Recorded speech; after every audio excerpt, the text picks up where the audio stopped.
Thanks everyone.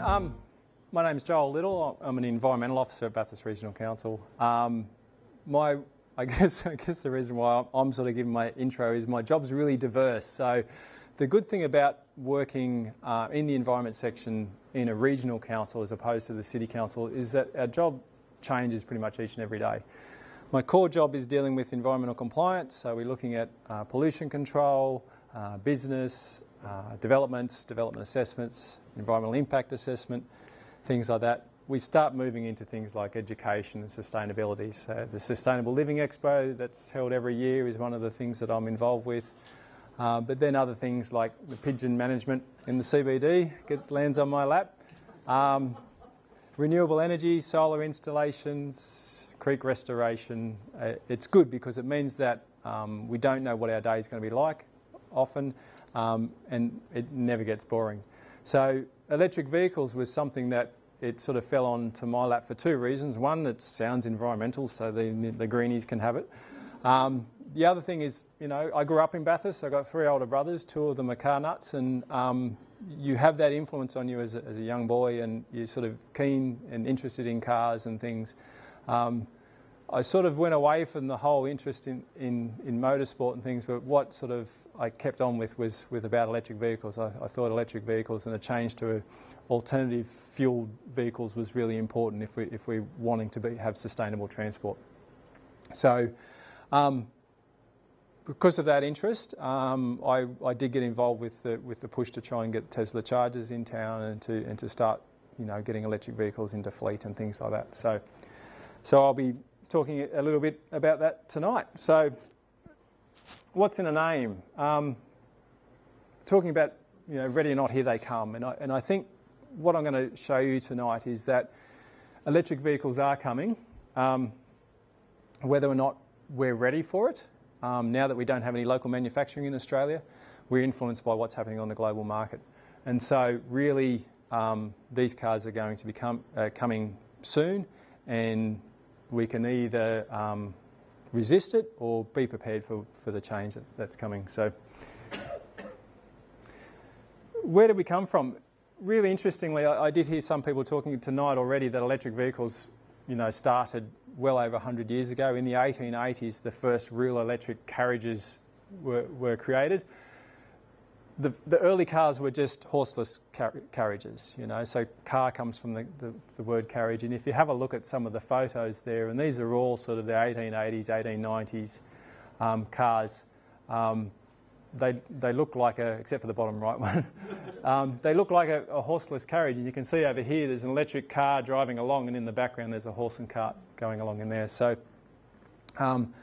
they were based on horseless carriages. Electric cars were quicker and quieter than petrol or steam. Steam was the other thing that was around at the time. Electric cars were the first one to get to 60 kilometres an hour. They were the first one to get to 100 kilometres an hour, which is that one on the right. There's a couple of interesting things about it. I mean, yes, it's aerodynamic. It looks like a torpedo, except for the dude sitting on the top there. But I don't know if I would have liked to have been driving that at 100 kilometres an hour with. But it was in 1899. It was the first car to reach 100 kilometres an hour, and around about that time, 60% of the cars on the road were electric. Okay, so at that time they were the thing. So, but if people say that there's a limitation because of the battery, yep. What sort of batteries did these cars have? Yep, that's it. They had basically lead-acid batteries.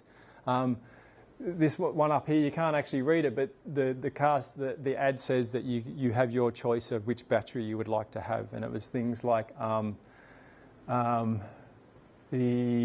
can't read it now, but it was basically the battery companies that are still around now were the choices that you had back then, and it was only, you know, a couple of car battery sizes of power there. They had public charge stations, but they also had domestic charge stations. So the one there on the bottom in the middle was actually a domestic charge point. So it isn't really new technology we're talking about. So what happened?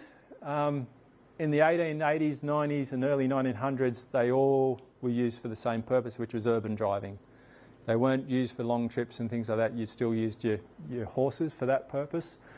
What happened though, we started seeing the road infrastructure improve. The government started putting more money into the roads. They started finding more oil resources, so the price of petrol started going down. Petrol cars started getting quicker, and then petrol cars got cheaper. Pretty much because of this one. That's the Model T Ford. Came out in 1908, and it became cheaper because Ford made a production line. They were having a moving production line of cars, whereas before it was a group of people working on one car, and then it was built, sort of thing, where they created the production line.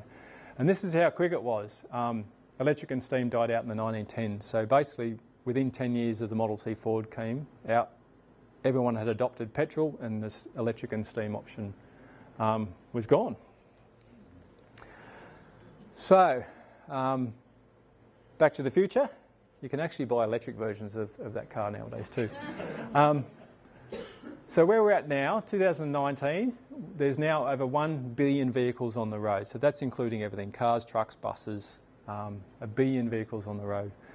We've had a few false starts of getting electric cars back in the market, and it's sort of been going on pretty much constantly, especially 50s, 60s and 70s. Started tinkering with the idea, and there's a few ads and newspaper articles of a new electric car company, and then they die out, you know. And it probably wasn't until the EV1, which was developed by General Motors, so GM, the same company that owns Holden. They developed this car in the late 90s. It was so popular that there was a 1-year waiting list to get one. Now, instead of selling it, they leased it. So, but then all of a sudden, in about 2006, they pulled it. They cancelled all the leases and took them all back, and they crushed them all. So there's only a handful of them left, and only 1 or 2 which actually still have all the running gear in it. So there's actually a movie talking about who killed the electric car, and then talking about this car, because it was probably the best opportunity in the last 100 years for the electric cars to really take off. There's a couple of theories as to why, and suggestions as to what happened, why General Motors decided to do that. General Motors is obviously quite a large car company. They also have quite a large spare parts industry. So if you've got a petrol car, it wears out over time. You go back to your dealer, you get new bits and pieces, and get it serviced there. And that's an ongoing income for General Motors, or for any large car company. Petrol cars have only got about a dozen moving parts. They don't wear out as much. And so therefore there was a big component potentially of a car company that if they're changing from petrol to electric, but they're making a lot of money out of spare parts, then all of a sudden that money's not going to be coming in, because the cars are much easier to maintain. The other suggestion was that the fossil fuel companies, which are some of the most influential industry in the world, pushed back on General Motors and said, no, this isn't the right thing to do. Who knows? In the end, they killed the electric car, and nothing happened for a while. Then the global financial crisis hit. The car companies stopped investing in new things. They just sort of went a bit safe for a while. A lot of the car companies died out. And today, electric vehicles are still less than 0.5% globally. Okay, and that's about the same as what's in Australia. But then we have a car company called Tesla. Started in 2003 by a couple of engineers. Elon Musk, who's probably the most well-known person, wasn't the founding member, but he's listed as being a founding person, bought in at their first fundraising bid. The Tesla Roadster came out in 2009. It was able to be as quick as a Ferrari. It cost as much as a Ferrari, but it had a good range. It would get a range out of its battery of about 300 k's, which was unheard of at the time. Most electric car companies were getting 60 k's out of their batteries and were slow and boring, whereas this was super fast. They raised enough money to then invest in the Model S, which is an executive sedan, an expensive car again, but aimed at the Audis and the BMW and Mercedes-Benz sort of market, so the luxury sedans. 600 kilometre range out of the batteries, faster than your SS Commodores and pretty much anything like that. The top of the range one, which has an interestingly named mode called ludicrous mode, where you press a button and set it up and it'll do 0 to 100 in about 2.5 seconds. It's faster than pretty much every other car on the planet. I was lucky enough to go out with some Tesla people and they did that. It is so bad it makes you sick. Like it just, the force, you're not supposed to go 0 to 100 in 2.5 seconds. So the mayor was also sick. He was in the car at the time. They then went on to the SUVs. SUVs are a huge market globally now and built the Model X and then the Model 3, the blue one up the top. Model 3 is what's really had the biggest influence on what's going on with electric vehicles at the moment. When they announced that in the US, they had about 100,000 orders within a week. Over the next couple of months, they had 400,000 orders. Now, to order one, you have to put a deposit down. With a $1,000 deposit, 400,000 cars. There's a huge influx of money into the company, and then they're now going on to other things like the Tesla Semi, the new Roadster, and the Model Y, which is the smaller SUV. I got a message today that the Model 3, the top one again, you can now order it in Australia as of today. So you'll start seeing these things. It's the affordable electric car, they're calling it. It'll be about 50, 55,000. So any nice, it's still expensive, I guess, for most of us, but for any nice new car, it's comparable to that.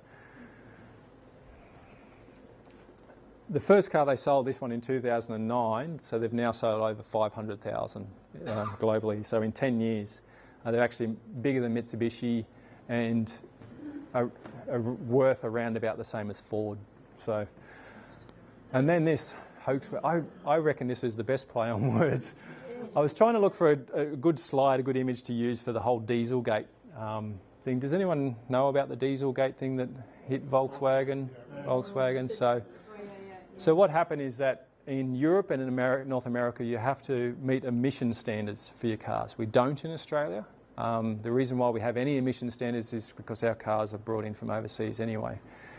So you have to demonstrate that they're emitting a certain number of kilograms of carbon dioxide or greenhouse gases per kilometre. And the rules were getting more and more strict, and it was getting harder and harder to meet these standards. And so to meet the standards, you would actually start affecting the fuel efficiency and the performance of the car. And so what Volkswagen did, or a few people in Volkswagen did, is that they figured out that they could get the computer in the car to figure out when it was being tested, and so would drop the emissions for that short period of time that it was being plugged in and tested. And then once the test was over, it would go back to normal.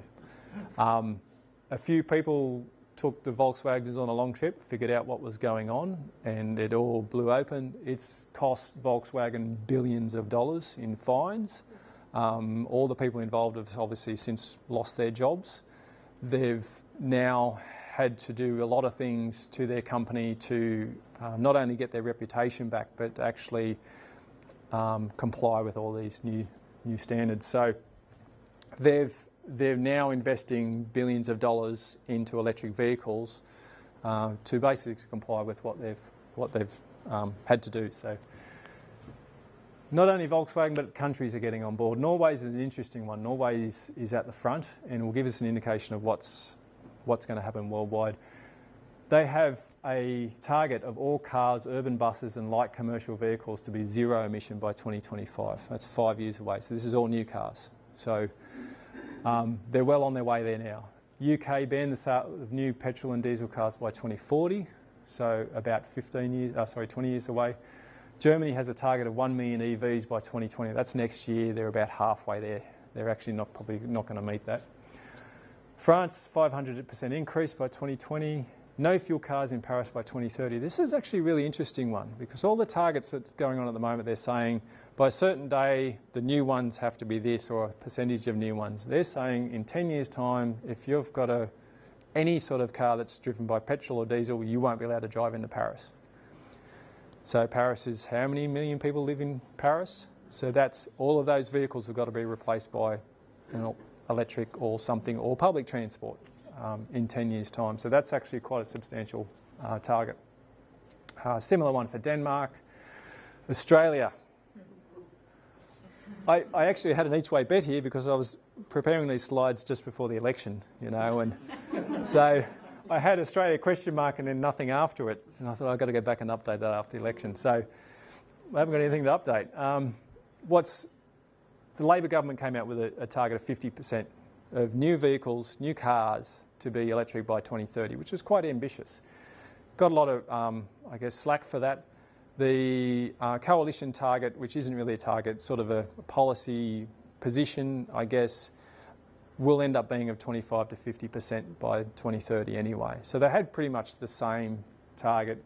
Interestingly, the organic change that we're going to have, as I said, we've got no local manufacturing anymore, is 28%, is what they're forecasting by 2030. So even if none of the political parties do anything, more than a quarter of the new cars sold in Australia in 10 years' time will be electric.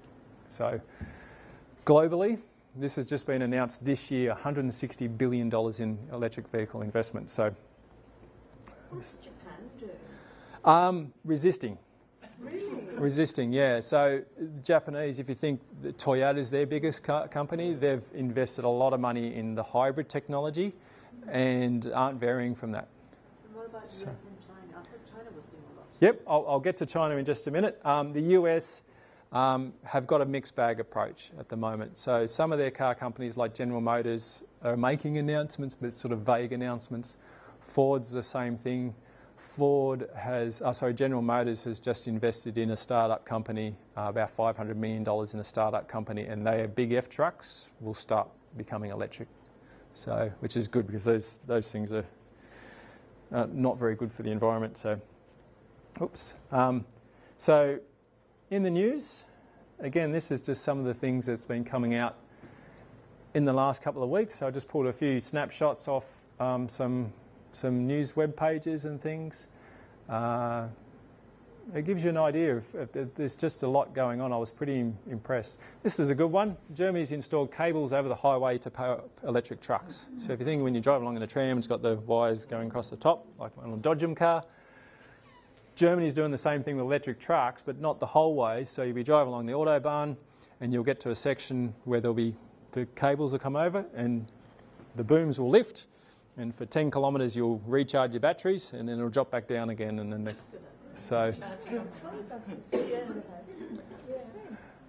Mercedes, well, exactly. That's not new technology. So Mercedes-Benz have just announced the EQC. It's an SUV again. It'll be $120,000, $140,000. Highest demand of any passenger car they've released.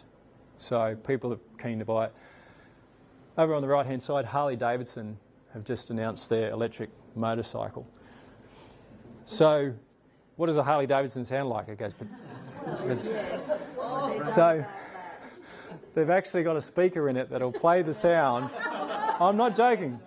Play the sound of a Harley-Davidson. So Ducati, they would have to do the same, wouldn't they? They've just announced an electric car as well, yeah. So Harley-Davidson have trademarked, copyrighted the potato sound.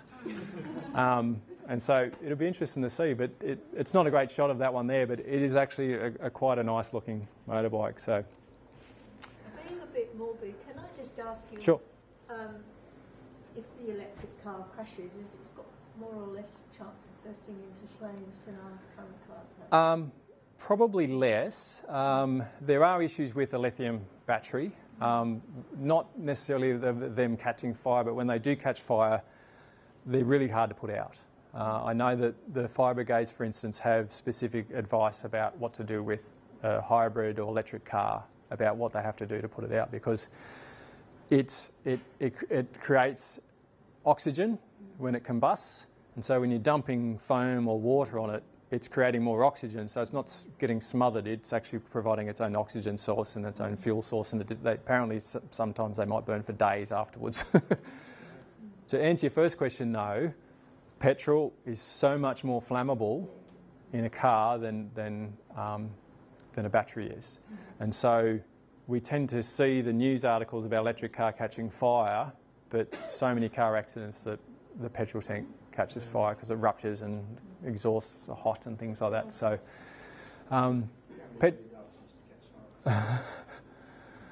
well, yeah. So, electric cars generally are safer for a couple of reasons. The battery packs are all right down under the floor, so all of the weights are under the floor.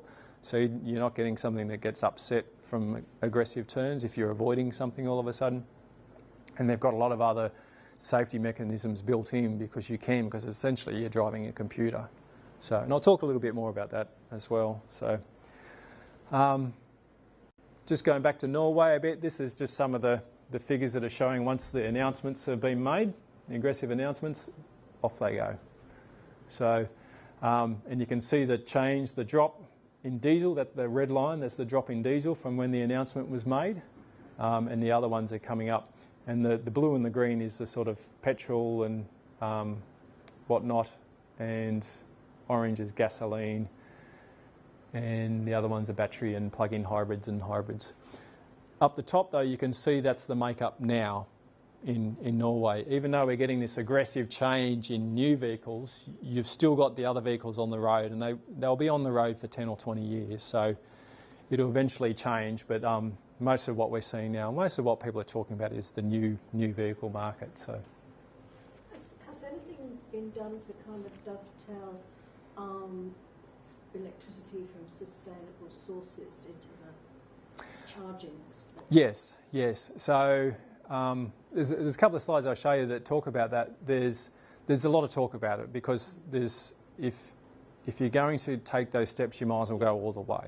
Do that so, at home, but yep. it's on the road. Yeah, so on the road is trickier, and I'll tell you a little bit more about it because I mentioned the Tesla one in town and what sort of level of effort that requires. So Tesla, a US company, yep. So run by a South African. It's being Bathurst. Yep. And now having Mount Panorama.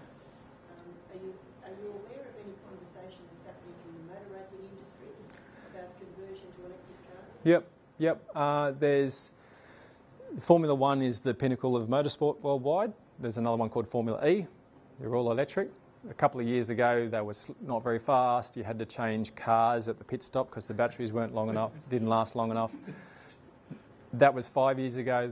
They're now up to the 6th season. The batteries last long enough. It's interactive. So the people watching on TV can vote for which car that they want more power, and the one with the most votes get an extra 5% on a lap or something, and then all of a sudden take off. So it becomes like a game almost. So to answer your question, yes, that's now starting to trickle down into other forms of motorsport and things like that. It'll probably take longer because why do people like motorsport? It's yes, fast and everything, but it's also loud and it's emotional and things like that, and you can feel it in the smell and all that sort of stuff. So it'll take a little bit longer, but there is discussions about that. So yeah, I know that Councillor Jennings, for instance, is interested in seeing electric motorsport up at Bathurst, Mount Panorama. So in China's starting to become a global player. They've had a 72% increase in electric vehicles between 2016 and 17. That's a big shift. 94% of EVs in China are Chinese made, so they're sort of doing it regardless of what everyone else are doing. We've got 100 models available already. A 0.3% to 2.2% market share change in the 5 years, 2014 to 2018. And progressing to the critical mass of adoption stage. Now that's something I'll come back to, but the critical mass of adoption stage is a really important stage to get to in this change. And they're becoming a global influencer. You'll see up on the top here, that's in hundreds of thousands, so they're now at 2.2 million electric vehicles in China, and that compared to Europe, United States, California, I don't know why they split California from the United States, Norway, Japan, UK, Australia's not even on there. So that's to give you an idea of the scale that the Chinese are doing it. China has a car company called BYD. I think it's partly government owned. They've just announced an MOU with the owner of the former Holden Adelaide plant to build electric cars in Australia there. So there'll be four-wheel drives and utes and all those sort of things. So I'm not sure when that's going to happen. They've just signed it in the last couple of weeks. So I guess one of the things is that China is sort of the new Japan and the new Korea, where the Nissans and the Toyotas were in the 70s and 80s. And then the Korean cars came in the 90s, and now China. That's sort of where China is. So this is what I spend most of my time doing as my role at council about electric vehicles, is answering the fake news, I guess. So we'll bust some myths. Batteries. One of the big things that came out when the Toyota Prius came out was that it'll cost you $10,000 to replace your battery after 10 years and all this sort of stuff. Most of them are still going, haven't been replaced. You'll lose about 10% of your energy capacity after about 100,000 miles, so 150,000 Ks. Petrol cars lose power over time as well. You know, it's sort of a weird thing to say that it's lost horsepower somewhere, but they lose because they wear out, you know, so it doesn't run as efficiently anymore. Batteries are the same. They're cycling all the time. They eventually degrade over time. So eventually they will wear out, but there's a Tesla Model S that has got 500,000 miles on the clock on the original battery, so that's 800,000 Ks or something, which is pretty amazing. Renault, which makes this little Renault electric car, have said that they will recycle all of the batteries at the end of the battery's life, so they'll take them back, and they're about 99% recyclable. So if you think petrol's gets used once, so the investment in the battery can be recovered. Lithium mining. I'm not sure if you've seen it. There's a really cool image on the web if you want to enter it into your favourite search engine and say lithium mining, and there's a hole in the ground that sort of disappears down like this. And most lithium mining is done through this way. It's brine water evaporation. Lithium's very, very common. It's found on pretty much every continent and in salty waters and things like that. And so all they do is they actually evaporate the brine and extract it that way. So yeah, 86% of lithium is actually mined this way. So it's not intensive and high impact method of doing it. So, but where do they get that? So they have to sort of do that in riverways and It's some of it's in deserts and places like that. So at the moment, yes, there's still an ecosystem that's going to be impacted, but opposed to going in and strip mining and digging a huge hole, they're sort of going into the existing environment and you know, similar to salt mining, really. So where's the myth in that one? a lot of people are saying lithium's worse than coal manufacturing, oil extraction and things like that. So no. And it's abundant at this stage. So I think what we're probably going to find is by the time we get to a lithium depletion, we'll have moved on to the next form of battery technology. So just going back, the grid, how is the grid going to be impacted by all of these electric vehicles plugged in? If we replaced all of our cars with electric vehicles today, the grid's not going to like it, okay, because it's not set up for that.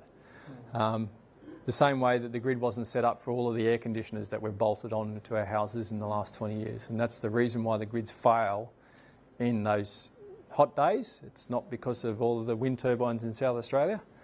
It's because, and it's not because we don't have base load power. Base load power is fine. It's the peaks that we haven't been able to deal with. Most EV owners charge their cars off peak at night time, because they want to get the best price, so they're not going to plug it in when it's peak power. They'll wait till 10 o'clock at night and turn it on, and then they'll get up in the morning and their car's plugged in.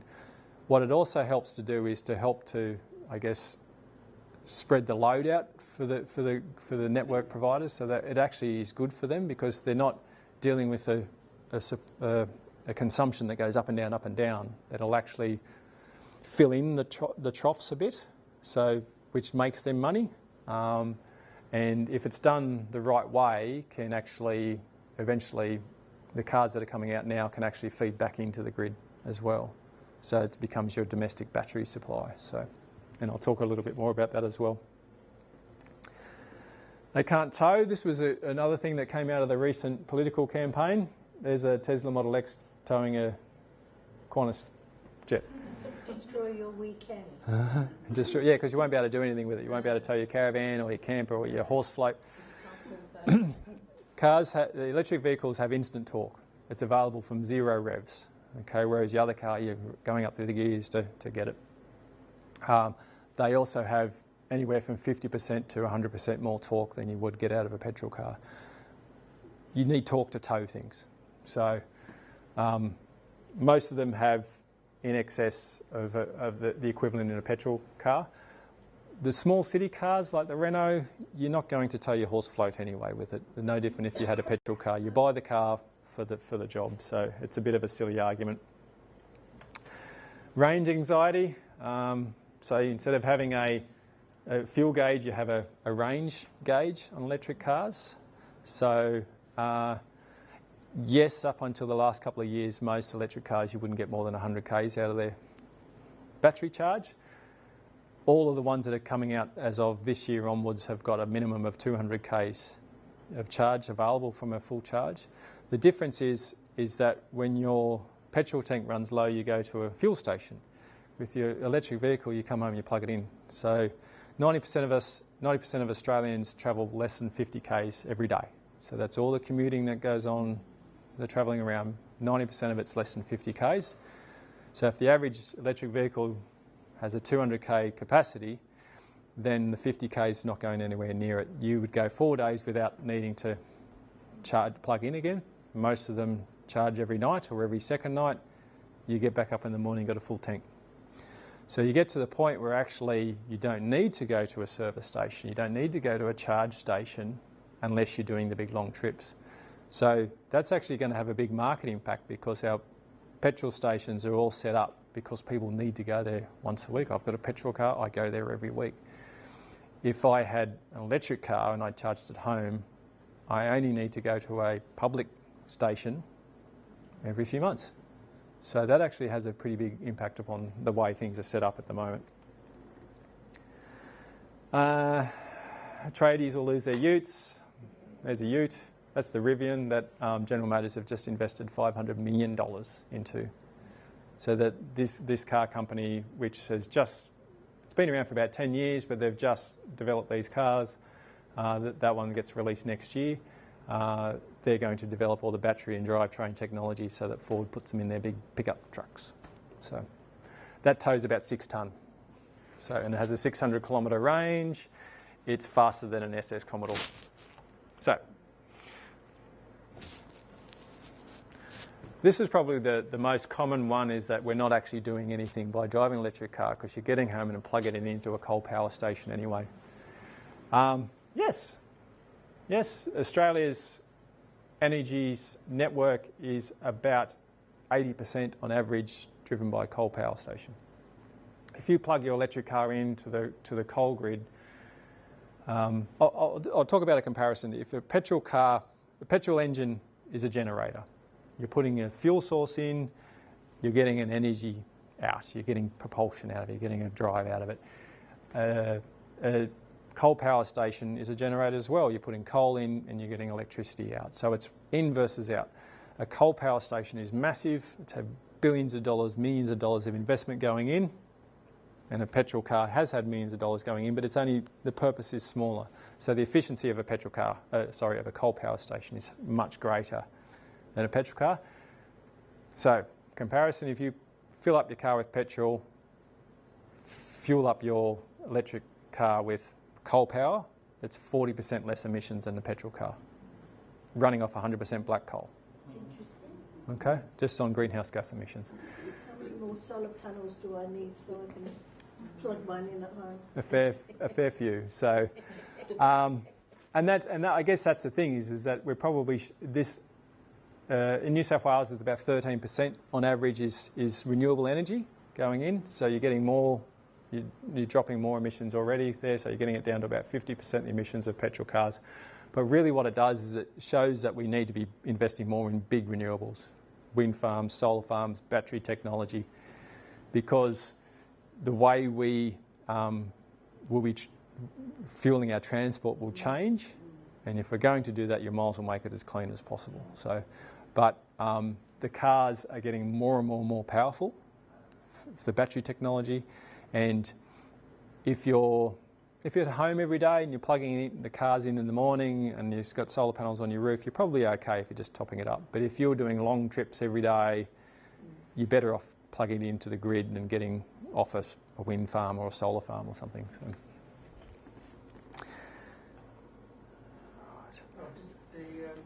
What was the cost of replacing that battery for the Renault?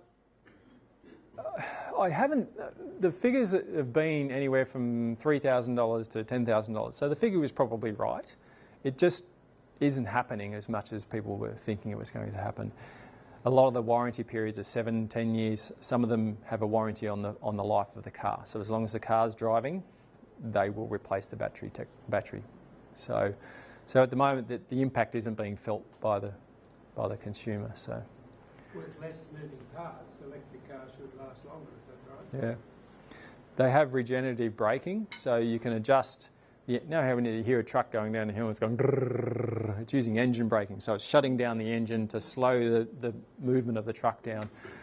Electric car does the same thing, but instead of just wasting it as noise, it the generator runs backwards and it puts the energy back into the car. And that also helps slow the car down quite dramatically if you have it on the maximum setting. I've known of people who've driven from Sydney to Bathurst without touching their foot on the brake unless they've actually stopped. The car's already stopped by itself because the regenerating, the engine braking is slowing the car down that hard that the car stops, and then you just put your foot on the brake when you're at the light, and then you take your foot off and away it goes. And they'll say that the battery pads will the brake pads will last the life of the car as well because you're hardly ever touching the brake. So, Joel, in that yep. instance, you talk about driving back to Bathurst and Sydney. Yep. Would you have the car on autopilot in 3, 2? You can, yeah. I know that they have. Well, obviously, if aggressively, you want the car to stop down, so it'll still use the brake. So some cars have got autopilot, so an autonomous driving. So it'll stay within the lane, it'll speed up, slow down depending upon the traffic or depending upon traffic lights and things like that.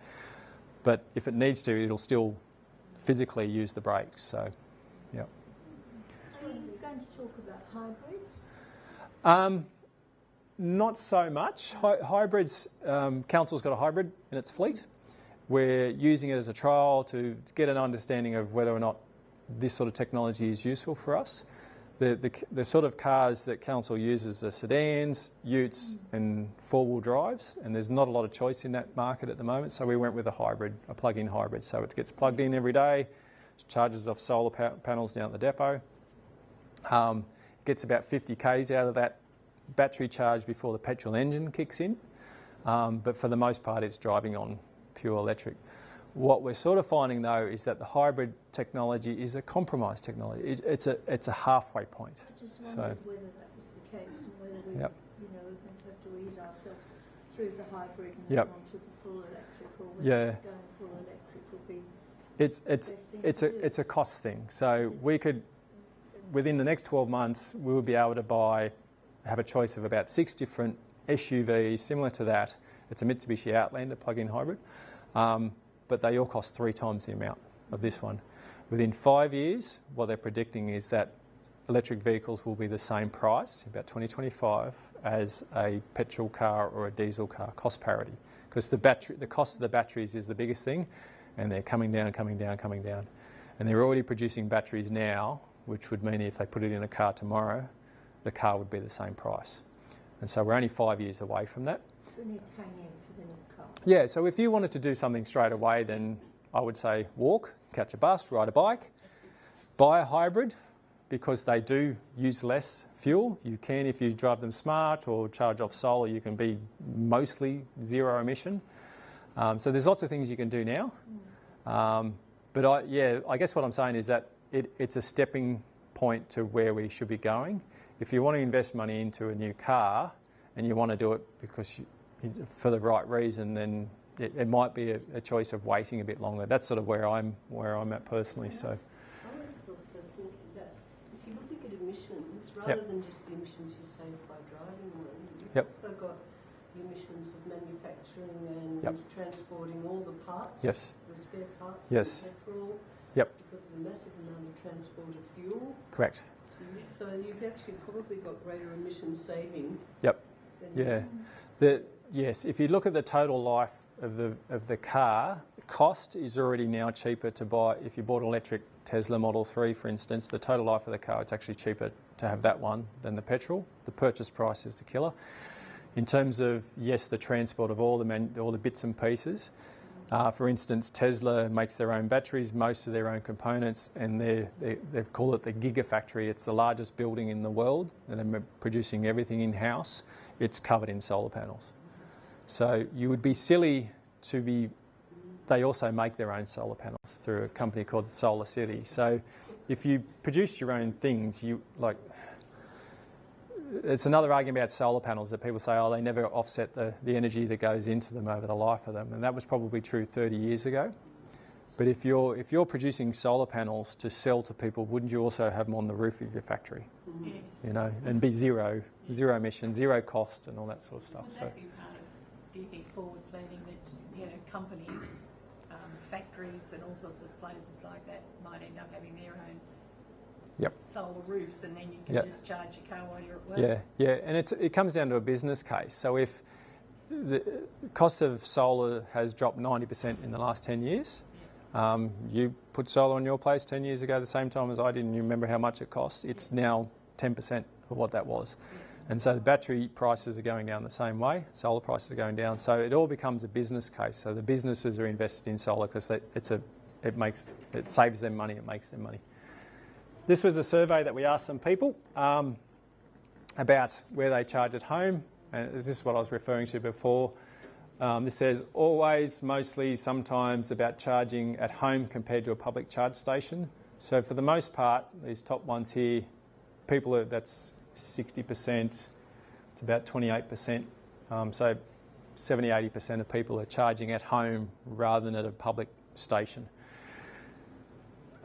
Regarding charging at home, do you primarily charge via solar, charge via green power, charge off peak, or charge overnight or on weekends? Those top four. So most of them are charging in a way that's not going to have a huge impact upon the demand of the grid. So I'll just keep moving on. So what do we need? We do need charging infrastructure, but what we need is actually fast chargers or super fast chargers or ultra chargers in locations where we're doing our trips, where we're going on holidays and things like that. So highways, next to visitor information centres, at tourist sites and things like that. So Tesla agreed with us that the visitor information centre was the best choice because right next to the highway there's a cafe, there's toilets, it's well lit. And how long, well, I guess it depends how empty it is, but how long would it take? Because it's not like a petrol station where you're whizzing in and out. Yeah. So need oodles of bays. It's about half an hour to charge a car. So yes, in America they're going back and adding more bays for that reason, so that there's not a queue. I guess what most people say is that they've changed the way they drive. So normally what we do is we get to a petrol station, quickly fuel up, might go to the toilet break, and then somewhere else we'll stretch our legs and let the dog out and let the kids kick a footy and stuff like that. They're saying you put these in those locations. So you're not doing 2 stops, you're having your half-hour break every couple of hours while the car's charging. And often when you go past here, like these photos here, there's no one there. They plug in, to go and have a coffee, and then they come back. Or go and have lunch, or walk around town or something. So we've got 2 chargers. We've got the NRMA fast charger and they've got the Tesla supercharger. And I'll go into those as well. I'm just conscious of time. Let me know if I'm going too slow. This is a website called PlugShare. It shows you all the publicly available charge stations worldwide. As of last week, there were 763 charge stations in Australia. Okay, so the green ones are all the slower type chargers, might take a couple of hours, might take overnight to charge your car. The orangey brown ones, this is really interesting. I looked at this map about 12 months ago and there was about half a dozen of those orange ones along the east coast.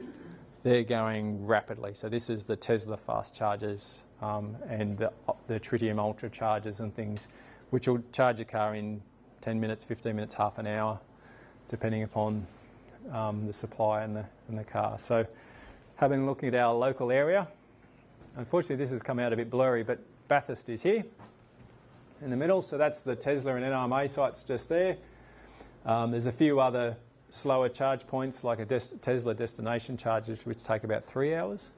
So you can already see that if you're on a trip, you can get from Sydney, first stop 200 k's, you can top up. So you've already got 600 k's in your tank when you left home. You do 200, you only need a 10-minute stop. You're back to full again. Then you can get out to where we want to go, Dubbo. There's your next one. So you now have done 4.5, 5 hours of travelling. You might stop there overnight. There's a couple of slow charges. You can go to Parks. What else have we got? West Wyalong, Narrandera, Young. I'm not sure where that is. Goulburn, I think. All got fast charges. You can even go out to Cobar and recharge. Okay, so the sort of argument about that there's not enough there to do, there's plenty for what the current demand is. So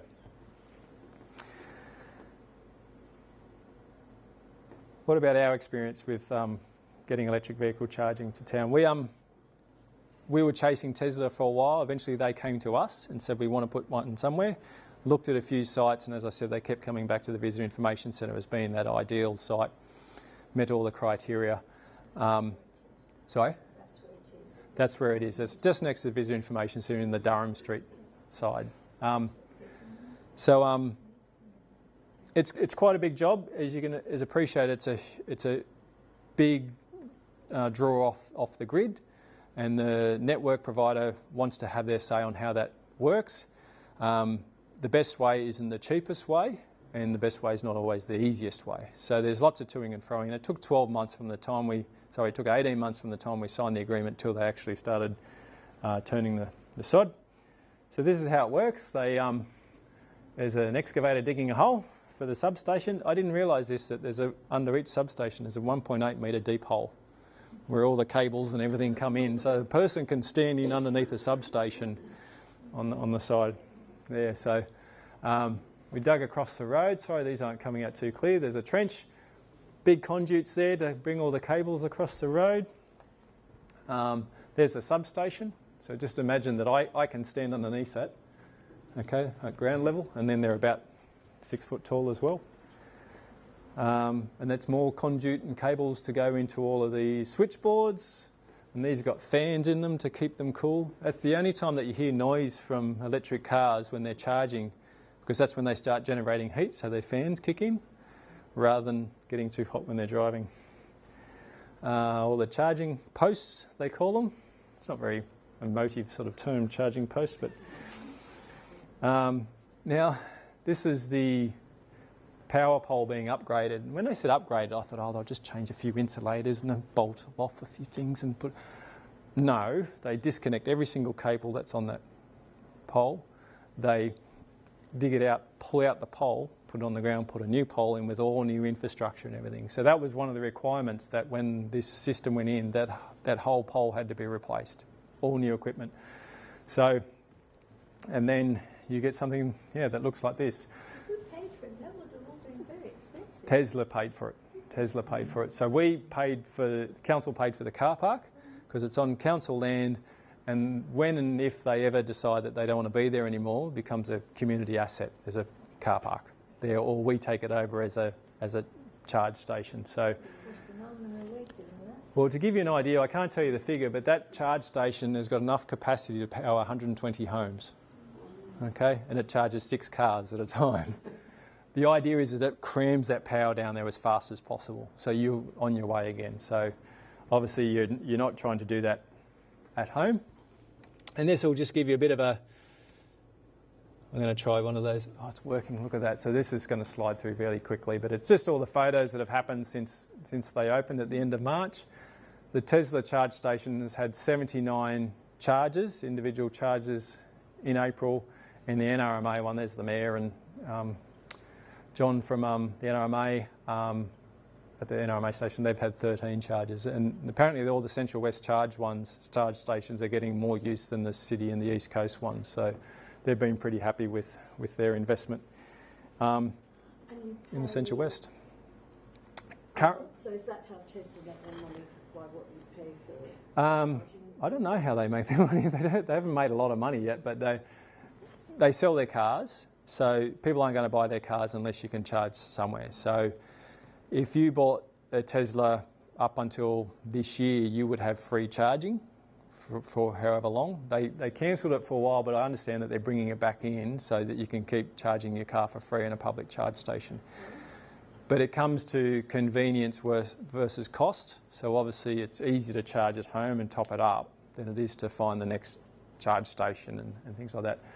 From what I've been told is that most the drivers charge locally, full, and then when they go on their way, they just top it up a little bit. So NRMA aren't charging people yet. When they do set up all that system, it'll be free for NRMA members. So if you've got NRMA roadside assist, you'll get free charging, and then they'll have a nominal fee. The average charge on a Tesla is about $15 to top it up. 600 Ks, $15. So that's about a third quarter of a normal car. And NRMA will have a fee which will be probably similar to that. Will it save the planet? No. One of the biggest impacts that we have as humans on the planet is by buying stuff. By buying stuff, you need to make stuff and mine and grow and clear and do all that stuff. So, however, if we're going to have a car anyway, you might as well have the one that's got the least impact. They're predicting that by 2050 we'll have 885 million electric vehicles on the road, which will result in an avoidance of greenhouse gas emissions 10.8 gigatons, which is a massive amount. Annually, that's about 43 million cars being taken off the road. Okay, to give you an idea of the scale of that, that's huge. Okay, because we're changing to a renewable grid anyway. How much year was it again? 2050. By 2050. So we still haven't replaced all of our vehicles by that stage with electric. However, we've got the potential to secure our transport fuel. About 85% of our fuel comes in from overseas, and it's oil. Okay, we're supposed to, I think, have about a 3-month supply in the bank, and I believe it's about 3 weeks or something available at any one time. So if there was a global problem, we'd start running out of fuel in a couple of weeks. So you can power it domestically. We've got a lot of coal, not as great. We've got a lot of wind, we've got a lot of solar. You could actually have a self-sustaining fleet of vehicles. It increases the benefit of renewables because we need to shift our load. You can run a smart grid through solar and battery technology, and cars will benefit by having smart connected homes, by being able to charge whenever we want them to charge as a grid, but also they'll be able to feed back into the grid, when it's needed. So if you get home and it's a 40-degree day and everyone's got their aircon going, you can plug it in and the network goes, well, actually, we need that. Take it out of your car for a couple of hours, and once it cools down, you'll start drawing back in on off-peak. So there's some pretty smart stuff that's going on. Stabilise the fluctuations in the grid, just as I was saying. Can power our cars from home and vice versa. This vehicle-to-grid stuff is really exciting. It's coming up. Reducing traffic noise. We spend millions of dollars putting up those big barriers along the walls of highways and everything to stop the traffic noise going out. A truck, the truck's acceptable level of noise is 85 decibels. So it's a nearly chainsaw level of noise as their permitted noise as a new truck going on the road. Electric truck won't make any noise. Okay, so that's better for us. Wildlife moves away from roads because the first thing they do when new roads go in is they start shouting at each other. The wildlife, birds and stuff, frogs will croak louder and things like that, and then eventually they move away. Okay, so it'll have a beneficial effect on wildlife because they'll be able to live, might not be a good thing, right next to a road, but the habitat will be available, I guess, for them. And improve safety and mobility. We talked about how autonomous vehicles, they actually can sense the need to brake before our brains pick it up. Okay, for us to, by the time we're seeing something, reacting, putting the foot on the brake and actually starting to decelerate is about 1.4 seconds. A racing car driver can do it in less than a second. The cars are doing it before we're even actually going, oh. So if you go on YouTube, you'll see lots of videos of Tesla saves driver and things like that for that sort of reason. Increases mobility. Autonomous vehicles will be able to pick someone up from their house, or it'll be able to drive itself out of the garage, so you'll be able to get into your car easier. It'll be able to drive you to your shops or work or whatever. You won't need the disabled parking zone because it'll drop you off at the front door. You get out of the car at the front door, the door will close, it'll either drive off and find itself a parking spot, go onto YouTube, they're doing it now already, or drive home and wait for you to finish what you're doing, or pick up the kids from school, or pick up your husband from the pub. People who have to do a driving test Yep. when they reach a certain age. Yes. Yes. How are we going to You have won't need to children drive. Isn't that cool? Yep. That is my saviour, because I know that as I'm getting I'm a pretty bad driver now, I think. Now, as I'm getting older, I know that eventually I won't be able to drive, but this gives me my independence. It gives everyone their independence because you'll still be able to go where you need to, where you want to, when you want to. So the car will pass the driving test, Yep. you won't have to. Yep. Tesla said that in 2 years' time they'll release their first car which won't have a steering wheel. Actually, just for the record, That's scary. lack of noise is a problem. I've been in China where silent bikes, Yep. and you just don't hear them. And Yep. It's quite dangerous. It is a good point. They've legislated it in North America and Europe, which means it'll happen everywhere now, that under 50 kilometres an hour the cars have to emit a sound. I think that they should legislate the Jetson sound. It'll be great. But that is true. That is a problem because, especially now with everyone with their headphones in and looking at their phone, that they'll actually have to make a sound as they're going along. And there's sort of a humming noise and things like that. So you'll get that white noise coming towards you. So you hopefully pedestrians won't get knocked over. I'm just about finished. I talked about the critical mass of adoption term. Okay, so what happens in any change of a market, you start off with noise and rumours and talk and discussion and things, and people start buying things and changing things.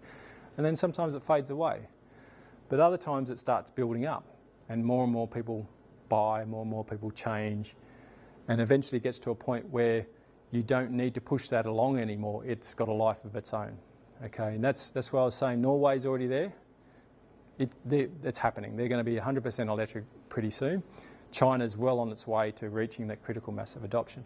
If you think about digital cameras, when digital cameras first came out, about 2000, I can remember seeing a journalist taking a photo, talking to him, his camera cost $10,000. Like, wow.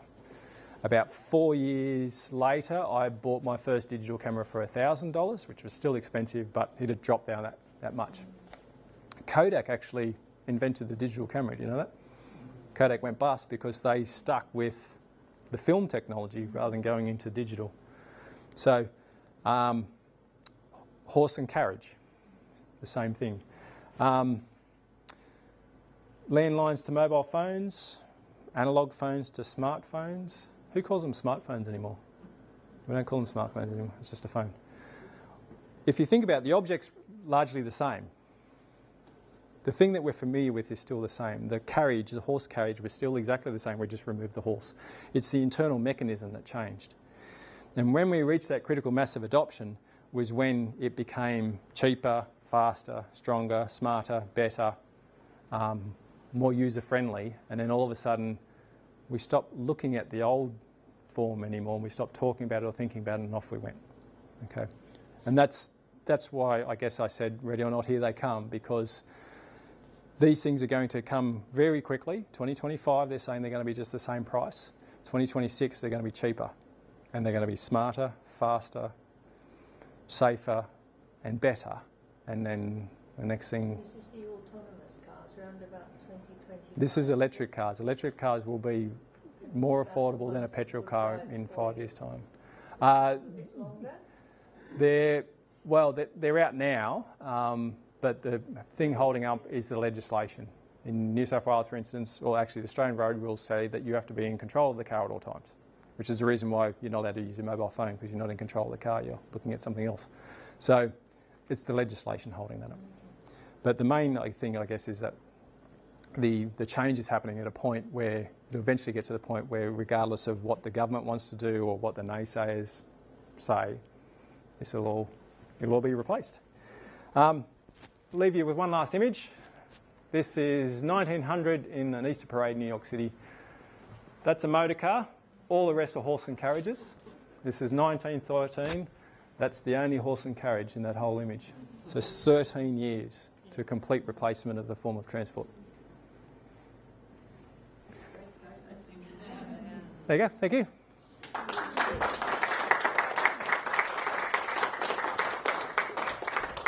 I'll leave it on. I love that photo. I'll leave it on that.